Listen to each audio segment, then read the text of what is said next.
Hey, what's up? Today the tanks need a major overhaul because they're looking crazy bad, and we gotta make sure we go in and fix all the tanks. We gotta make sure the tanks look crystal clear, algae's gone, plants trimmed, all of it, because they're just looking really rough at the moment, and we need to make sure that the fish have space to swim and that the tanks just look presentable, because I'm tired of seeing some messy tanks. So let's take a look at them and then let's get started. And we gotta trim back this giant plant. As you guys can see, it's just overgrown on this side as well as this side. This plant needs to be trimmed, and I have to trim these plants every 2 weeks or so. Another issue we're having with the discus tank is that they're breeding a lot and there's a lot more aggression in the tank, which I think is causing a lot of stress for some of the discus.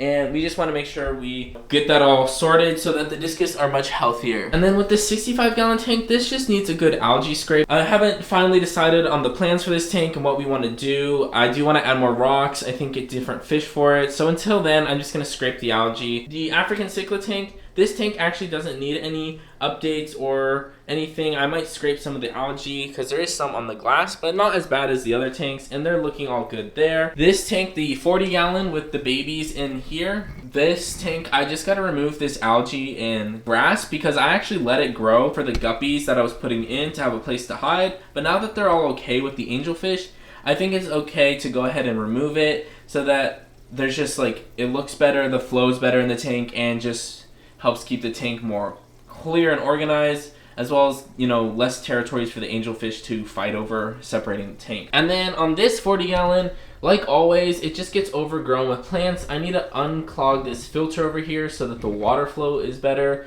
And I think I'm going to turn up the bubbles on this tank just for the time being because this duckweed stuff on the top hates flow. So if I put enough flow, it'll eventually kill it all off and we won't have this issue anymore, and we can just have a beautiful tank. Kind of what I did with this tank, but as you can see, this grass stuff actually came back and then stopped some of the flow, and the duckweed came back. So this tank, just want to clear that up and make it look presentable so light actually gets to all the plants in here. And then these tanks down here, so these are some of the guppies that actually I didn't catch into here the other day, so I'll move them. But I'm gonna make one of these tanks a quarantine tank. Also drain a couple of them because there's no fish in here, and it's just making my room very humid. And the plan is to eventually put a 40-gallon in here instead of having 4 10-gallons. Let's go ahead and just get started on cutting all the plants, scraping all the algae of all these tanks, and then we'll do a final reveal.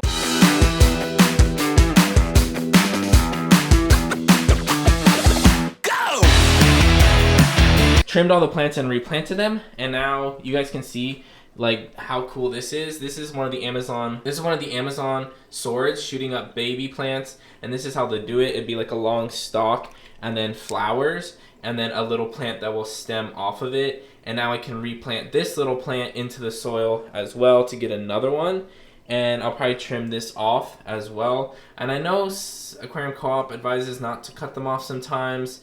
Forgot when, because like the plant's putting all the energy into putting that out, so if you cut it off, it could hurt the plant. I'm not too sure, but either way, I'm just gonna plant the little sproutling into the sand as well. I'm also gonna put some dwarf sage into this tank and see how that goes, because I have some in this tank, and this tank should be all okay to move them from. So I'm gonna take this dwarf sage and put it into the front of the tank to let it grow there. Now probably for everybody's least favorite part of owning an aquarium, and that's scraping algae. I planted the dwarf sage down here. Let's go ahead and get the algae scraped, and then I can show you guys the final review on that tank. And then we gotta also scrape this tank over here and take care of the other 2 tanks.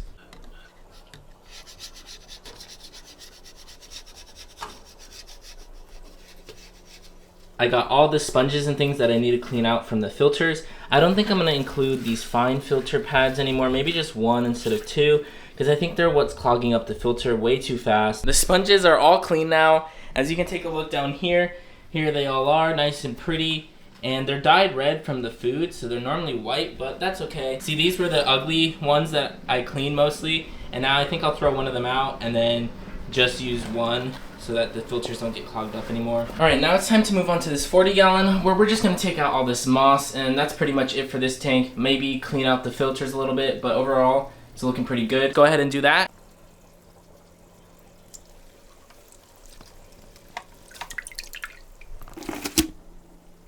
This tank is looking much better. Took out the algae and stuff. Now we're gonna let it clear up, And then now it's time to work on this tank. All right, a lot has been done on the tanks. I have duckweed all over me, but they're looking much better now. And we're gonna go ahead and let them clear up. This is like the back filter kicking in, so it's pushing a bunch of junk from the filter, even though I cleaned it, into the tank, and that'll clear up. This tank is looking better. And then this tank down here, I got rid of a lot of the duckweed that was on top, and now we're gonna let that go through. I unclogged the filter, and hopefully that will clear up soon and the duckweed won't come back as much. This tank is looking much better. All right, it's the next day and the tanks have finally cleared up, so let's take a look. The discus tank is looking much nicer. The water's clear, the flow is much higher, and as you guys can see, the new plants are in at the bottom. This is trimmed down a whole lot, and so is this plant. And then at the top, you can see the water flow as well. And then I haven't done another water change on it. I might still do one more just to make sure the water is all good. This tank on the 65 gallon is looking clear. Again, not the prettiest thing or nicest thing in terms of plants or anything like that, but eventually I will rescape this tank, but all the fish are looking well and happy. And then the 40 gallon down here, all the debris and the algae is taken out of the tank, which is nice. The guppies are still able to find a way and like hide between these plants if they need to. And the water flow is much stronger to hopefully get rid of this duckweed. This tank, the other 40 gallon, is looking much better in terms of not being covered in plants. You can see all the shrimp now. There's like tons of shrimp now that they're not all hiding in that bush of duckweed and guppy grass.